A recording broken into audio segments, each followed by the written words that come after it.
think that the way we interact with each other is going to be more and more facilitated by digital technology. We see it everywhere. I think one of the biggest misconceptions is that we want to interact with technology. There are these beliefs that, you know, we use technology instead of interacting with each other. And I think what we tend to overlook, I would say, it's not that we're addicted to technology, we're addicted to each other. And the reason that we use technology as much as we do is because we have this innate need to connect with each other. We want to be a part of each other's lives. We want to work together. And so whether it's something like Facebook, where you just get to know in rapid fire time how people are feeling, what they're doing, who they're connecting with, who they're partying with, eating with, where they're going, or whether it's something like World of Warcraft, where you have these skills and identities, and one person is, you know, taking on one role and the other one's doing something else, and together they're greater than the sum of their parts.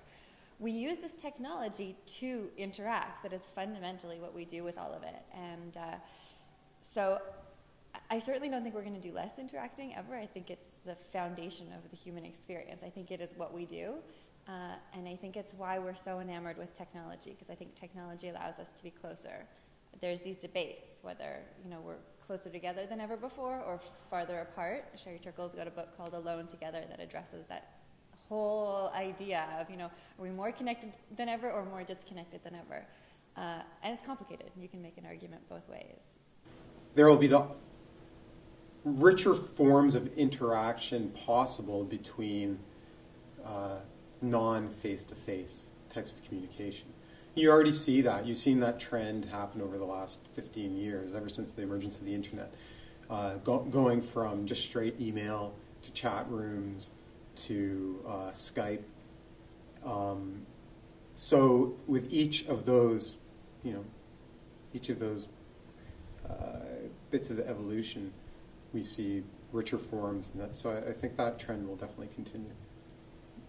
How humans will interact with each other in the future, or will that change at all?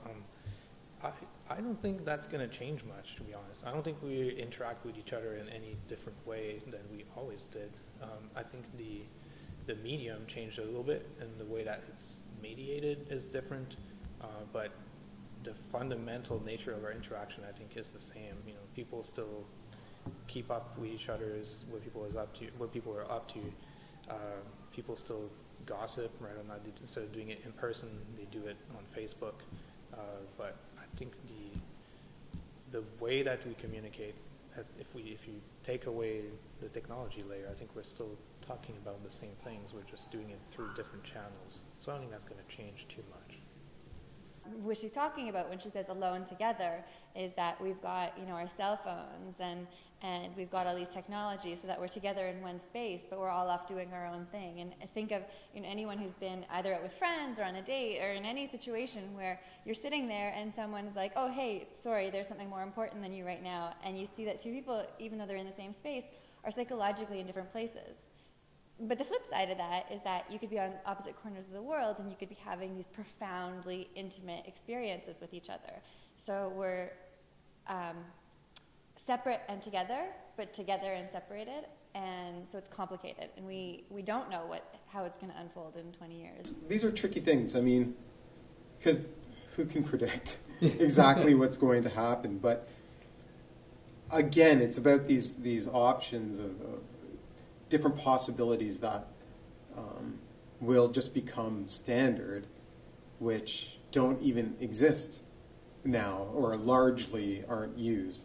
So for example, I mean, we do a lot of computer vision in one of these classes that I teach, and that's still experimental, but you know, with the emergence of the Kinect, it's one huge leap towards it becoming commonplace. But it still has to be within a specific environment, in the home, a very stable place. But as those technologies get worked out, they will become everywhere, almost omnipresent. It doesn't mean that everything you do will be done through that one modality of computer vision. Rather, there will be the option of, you know, there will be certain behaviors that computer vision takes care of, whereas the keyboard will take care of other types. You know, maybe you need a richer discourse, or just emitting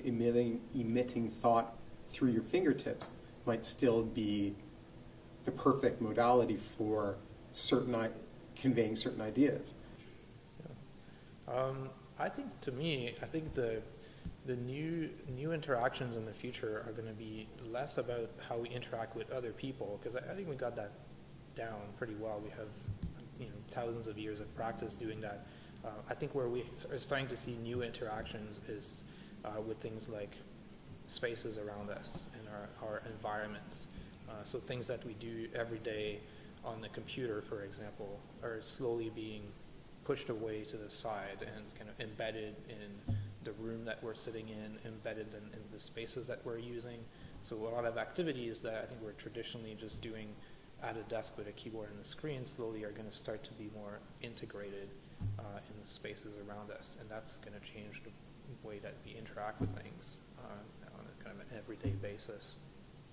So there's a lot of people who talk about, there's a whole movement called the singularity, and the singularity refers to the moment when there is a change so great that it changes. That's what the term comes from, this idea that there's a moment where the change is so great that you can't see past it on the horizon. And the idea of the singularity, as it's spoken about in technology, is that our technology will become so advanced that it is capable of creating itself and fixing itself. So if you think about it in like Will Smith robot terms, the robots know how to make themselves and fix themselves, and we humans get cut out of the picture.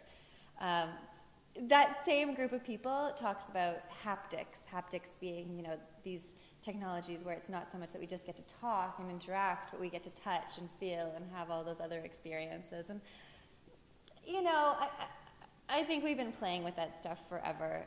I think it's less interesting than some of the other experiences. That goes back to this idea of, okay, we have 3D printers, maybe we'll be able to make food.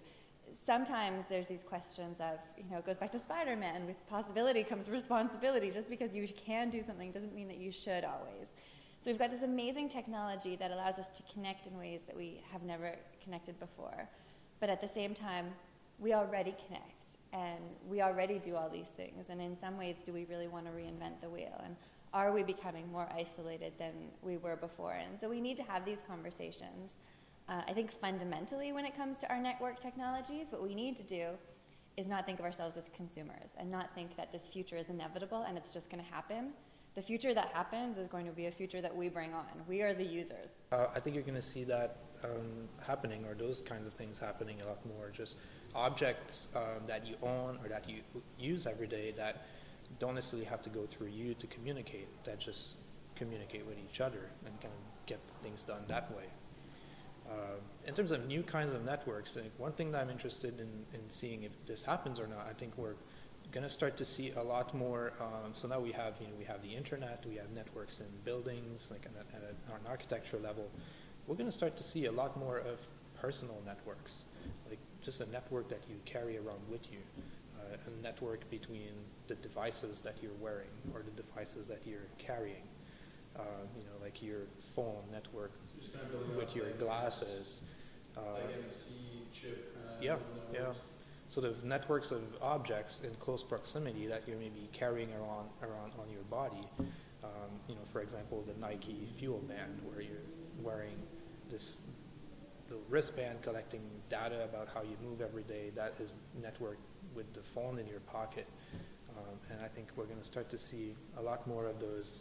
Not just accessories, but even just down the road, like implants that are going to be sort of these personal networks, all these different pieces of technology that are either in our bodies or on our bodies, and that are just creating this, our own little sort of inner, local network that follows us around.